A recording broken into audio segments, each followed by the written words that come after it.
राधे राधे। जय श्री कृष्ण मेरे प्यारे भक्तों। आज की इस वीडियो में आप सभी सुनेंगे जया एकादशी की व्रत कथा को। जया एकादशी के व्रत कथा सुनने मात्र से मनुष्य को सभी पापों से मुक्ति मिलती है। मान्यता है कि एकादशी के दिन व्रत करने से जातकों को सभी सुखों की प्राप्ति होती है। एकादशी व्रत के दिन व्रत कथा का पाठ अवश्य ही करना चाहिए, अन्यथा व्रत का पूर्ण फल नहीं मिलता है। तो इसलिए आज की इस वीडियो में आप सभी जया एकादशी की व्रत कथा सुनेंगे बड़े ही प्रेम से। अगर आप सभी को हमारी यह कथा पसंद आए तो प्लीज़ वीडियो को लाइक करें। चैनल पर पहली बार आए हैं तो प्लीज़ हमारे चैनल को ज़रूर सब्सक्राइब करें और बेल आइकन को भी प्रेस कर लें, जिससे आप सभी को व्रत त्योहारों से जुड़ी हुई संपूर्ण जानकारी देखने को मिलेंगी। तो चलिए शुरू करते हैं व्रत कथा को। तो बोलिए सभी भक्तजन, भगवान विष्णु की जय, माता लक्ष्मी की जय, भगवान श्री कृष्ण की जय। एक बार अर्जुन ने भगवान श्री कृष्ण से प्रसन्न करते हुए कहा कि हे भगवान, अब कृपा कर आप मुझे माघ मास के शुक्ल पक्ष की एकादशी का महत्व विस्तार पूर्वक बताएं।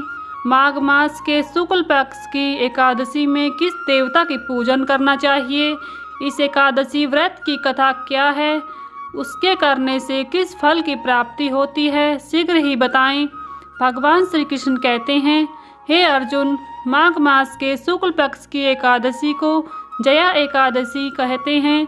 इस दिन उपवास रखने से मनुष्य भूत पिशाच प्रेत आदि की योनि से छुटकारा मिल जाता है। इस दिन विधि पूर्वक उपवास व्रत करना चाहिए।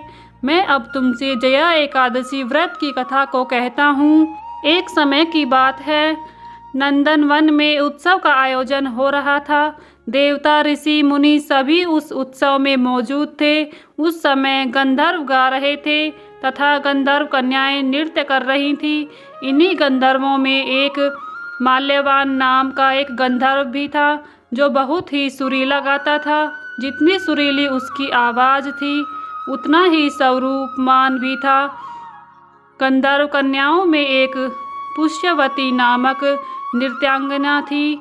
पुष्पवती नामक गंधर्व कन्या ने माल्यवान नामक गंधर्व को देखते ही उस पर आसक्त हो गई तथा अपने हाव भाव से उसे रिझाने का प्रयास करने लगी। माल्यवान भी उस पुष्पवती पर आसक्त होकर अपने गायन का सुर ताल भूल गया। इससे संगीत की लय टूट गई और संगीत का सारा आनंद बिगड़ गया।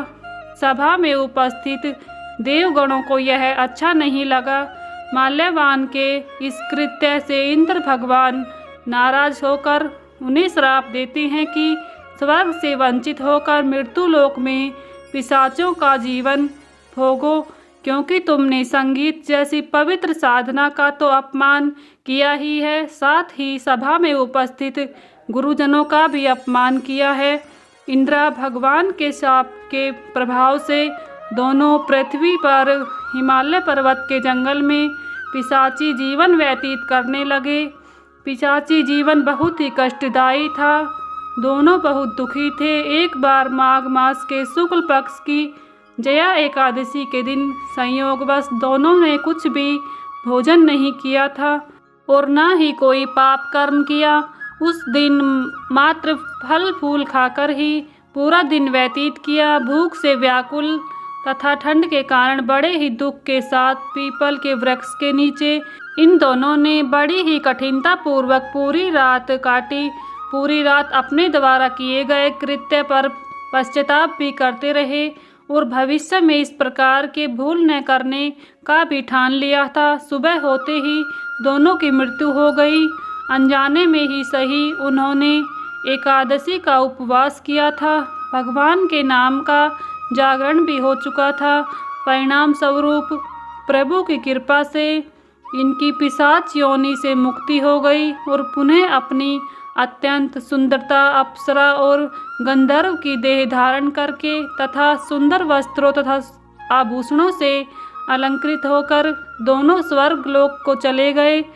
देवराज इंद्र उन्हें स्वर्ग में देखकर आश्चर्यचकित हुए और पूछा कि वे श्राप से कैसे मुक्त हुए। तब उन्होंने बताया कि भगवान विष्णु की उन पर कृपा हुई। हमसे अनजाने में माघ मास के शुक्ल पक्ष की एकादशी यानी कि जया एकादशी का उपवास हो गया, जिसके प्रताप से भगवान विष्णु ने हमें पिशाची जीवन से मुक्त किया। इस तरह से जया एकादशी का व्रत करने से भक्त को पूर्व में किए गए पाप कर्मों से मुक्ति मिलती है और साथ ही जया एकादशी का व्रत करने से मनुष्य को मोक्ष की भी प्राप्ति होती है। इसलिए हर मनुष्य को जया एकादशी का व्रत जरूर धारण करना चाहिए। तो भक्तों, बोली सभी प्रेम से भगवान विष्णु की जय, माता लक्ष्मी की जय, भगवान श्री कृष्ण की जय। यहीं पर यह कथा समाप्त होती है। अगर आप सभी को हमारी यह कथा पसंद आई है तो प्लीज़ वीडियो को लाइक करें। चैनल पर पहली बार आए हैं तो प्लीज़ हमारे चैनल को ज़रूर सब्सक्राइब करें और बेल आइकन को भी प्रेस कर लें, जिससे आप सभी को व्रत त्योहारों से जुड़ी हुई संपूर्ण जानकारी देखने को मिलेंगी। भक्तों, मिलती हूँ नेक्स्ट वीडियो में। तब तक के लिए सभी को राधे राधे, हरे कृष्णा।